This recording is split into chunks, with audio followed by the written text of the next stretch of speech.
Nancy avait toujours voulu être mère, mais des problèmes de santé l'empêchaient de réaliser son rêve. Cependant, lorsque, par la grâce de Dieu, elle l'a finalement accouché, elle a été confrontée à de nombreuses difficultés. Finalement, l'amour qu'elle portait à son enfant l'a aidée à surmonter tous les obstacles. Nancy et Jeff se sont mariés à la sortie de l'université. Nancy aimait son mari et avait hâte qu'il ait des enfants. Elle avait toujours rêvé de devenir mère, mais elle ne parvenait pas à tomber enceinte.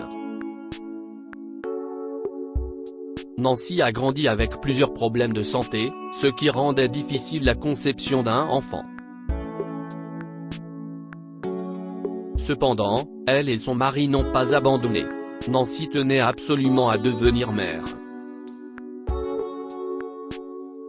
Bien que son médecin ait toujours été clair sur le fait qu'il lui serait presque impossible de concevoir un enfant, Nancy n'a jamais perdu espoir.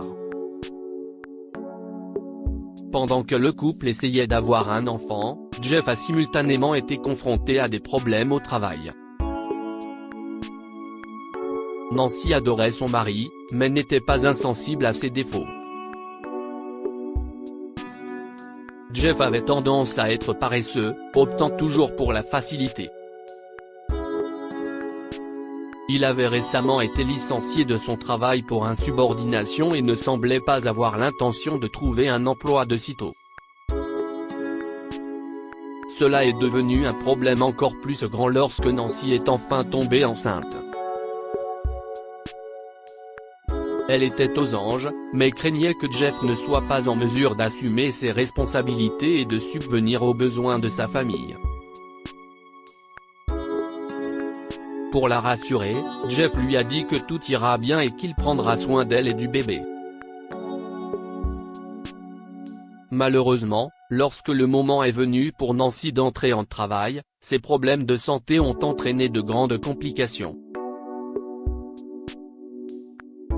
Les médecins ont finalement été contraints de la plonger dans un coma artificiel. Nancy n'a vu son enfant que pendant une minute avant de tomber dans un coma artificiel. En proie aux douleurs insupportables de l'accouchement, la véritable douleur de Nancy a été de voir le rêve qu'elle avait tant désiré lui être arraché des bras au bout d'une minute. Elle a commencé à convulser pendant que les médecins la préparaient à recevoir le médicament qui allait la plonger dans un long sommeil. La dernière chose qu'elle a vue, c'est le médecin remettant son nouveau-né à Jeff. Et avec les dernières forces qui lui restaient, elle a prononcé faiblement les mots Bébra Brandon. Il s'appelle Brandon. Ensuite, elle a perdu connaissance. Compte tenu de la gravité des complications, Nancy a dû rester dans le coma pendant plus de 3 ans. La situation financière de Jeff s'était détériorée, et il était de plus en plus désespéré. Alors qu'il cherchait d'autres solutions que de trouver un emploi, Jeff a appris que l'État accordait plusieurs avantages et privilèges aux familles monoparentales. Il a alors décidé de devenir le seul tuteur légal de leur petit garçon et d'en tirer le maximum d'avantages. Jeff a donc réussi à obtenir la garde totale de leur fils, et le tribunal a également privé Nancy de ses droits parentaux parce qu'elle était dans le coma. Très vite, son mari a pris son fils et est retourné dans sa ville natale pour vivre avec ses parents sans payer de loyer et en empochant tout ce qu'il pouvait. Lorsqu'elle a appris combien de temps elle était restée dans le coma, elle en a conclu que sa famille était passée à autre chose. Elle n'y trouvait pas d'inconvénient dans la mesure où elle souhaitait qu'ils profitent de leur vie. Cependant, elle était déterminée à se rétablir et à leur rendre visite. Elle désirait ardemment devenir enfin la mère qu'elle avait toujours rêvé d'être et si est ce désir ardent qui l'a aidé à surmonter sa longue et difficile période de convalescence. Nancy a dû réapprendre à marcher et à manger. Ses muscles étaient restés inactifs pendant si longtemps que le moindre mouvement provoquait une agonie sismique.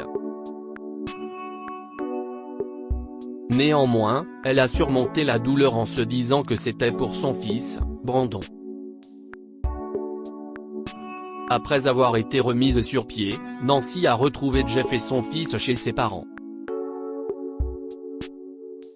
Elle était ravie d'avoir enfin la chance de tenir son petit garçon dans ses bras.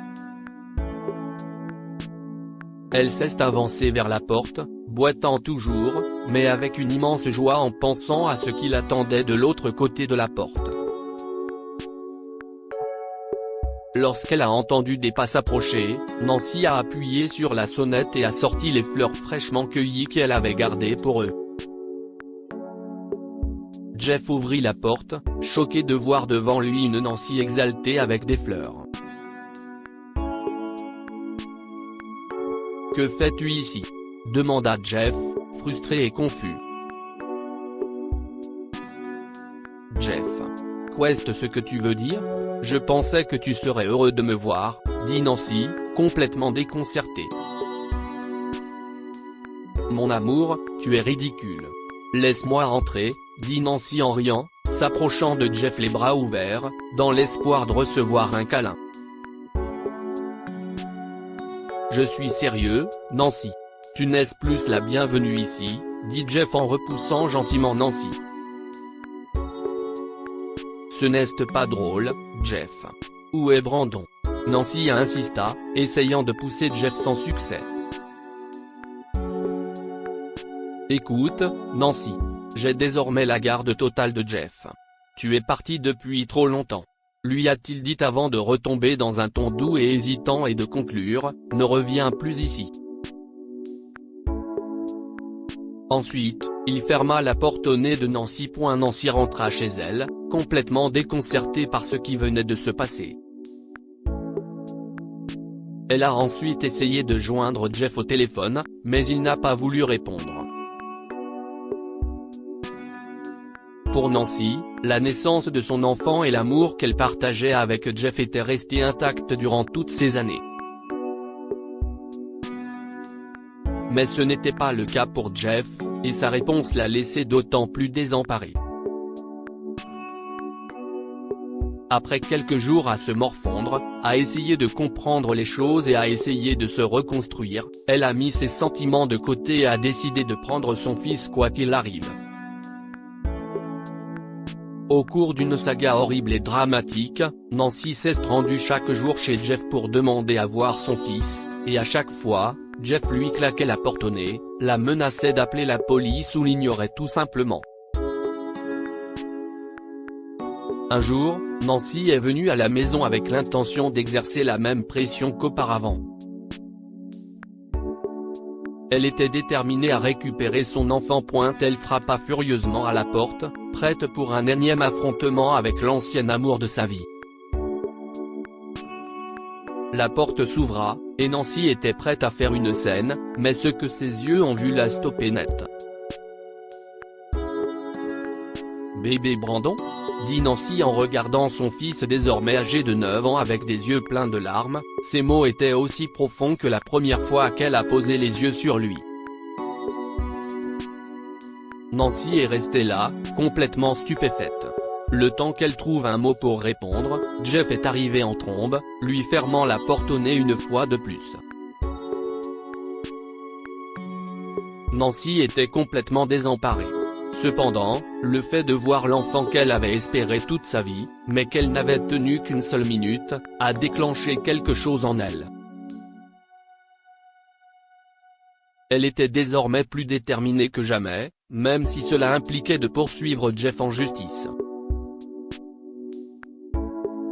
Plus tard, Nancy s'est retrouvée au tribunal dans l'un des moments les plus éprouvants de sa vie. Elle regardait, le cœur meurtri, le marshal escorter son fils fatigué à la barre. En le regardant, elle réalisa qu'ils ne se sont adressés que 11 mots durant les 9 années de son existence. La douleur d'être si proche de son rêve, de son désir et de son amour, et pourtant si loin, lui a fait davantage mal. Jusqu'à ce moment-là, les procédures judiciaires étaient toutes en faveur de Jeff. Si ça ne tenait qu'à Nancy, elle aurait tout arrêté sur le champ. Elle voulait être avec son fils, mais plus que ça, elle voulait qu'il soit bien et heureux. Et la dernière chose qu'elle voulait, c'était qu'il soit devant des gens qu'il ne connaissait pas, exprimant des choses qu'il ne pouvait sûrement pas comprendre entièrement. Alors que Brandon s'approchait de la barre, le juge frappa son marteau et le silence s'installa dans la salle. Le petit garçon prit une profonde inspiration et lança un regard à sa mère au cœur brisé. En le regardant dans les yeux, elle se rappela la première fois qu'elle a posé les yeux sur son rêve, son petit garçon, Brandon. Une larme a coulé sur le visage de Nancy. Et comme par magie, au moment même où il toucha le banc, Brandon leva les yeux avec une confiance sans précédent. Pas une confiance arrogante, mais une confiance en la vérité, sa vérité. Avant même que l'avocat puisse lui donner la parole, Brandon a commencé à parler. Je ne connais aucun d'entre vous. Et je pense honnêtement que vous essayez d'aider. Mais je connais mes parents, les 2 personnes qui nous ont tous amenés ici. Brandon a pris un temps d'arrêt, non seulement pour réfléchir à ses prochains mots, mais aussi pour réfléchir à sa vie pendant un bref instant. Mon père et mes grands-parents m'ont élevé. J'ai mis mon père, mais je ne me souviens pas avoir passé beaucoup de temps avec lui. Ce dont je me souviens distinctement, c'est du désir d'être avec ma mère. Je me souviens d'être allé à l'école et d'avoir vu mes amis se faire embrasser affectueusement par leur mère et d'avoir eu envie de vivre cela, a poursuivi Brandon, qui s'est mis à pleurer. Je me souviens des innombrables nuits passées à prier Dieu et à lui demander de la ramener auprès de moi. Même si ce n'était que pour sucer une glace ou pour qu'elle vienne me border pour une nuit. Ce sont les choses dont je me souviens tous les jours, a poursuivi Brandon. Ces mots ont plongé la cour dans un engagement émotionnel sans précédent. Brandon a lancé un regard dur et tendre à sa mère, qui l'a regardé en faisant de son mieux pour ne pas sombrer dans l'angoisse. Il a alors pointé du doigt, en larmes. Les paroles touchantes du jeune garçon ont convaincu le jury, au final, Nancy a prouvé ses droits au tribunal. Brandon vit désormais avec Nancy et est heureux d'avoir enfin une mère. Jeff a disparu de leur vie. Il s'est avéré qu'il avait élevé l'enfant dans le seul but d'obtenir des avantages et des privilèges. Que pouvons-nous apprendre de cette histoire? L'amour surmonte tout. L'amour réciproque entre Nancy et Brandon a surmonté tous les obstacles sur leur chemin. Qu'il s'agisse de Jeff, de l'état ou de la mort elle-même, l'amour l'a emporté. Vous ne pouvez pas utiliser les enfants en fonction de vos propres motifs égoïstes. Jeff a utilisé son enfant comme un moyen d'arriver à ses fins et a négligé l'amour qu'il aurait dû lui donner. L'amour d'une mère est très puissant et chaque enfant a besoin d'une mère. Nancy n'a rien laissé s'interposer entre elle et son enfant et, au final, sa résilience a payé. Partagez cette histoire avec vos amis. Elle pourrait égayer leur journée et les inspirer.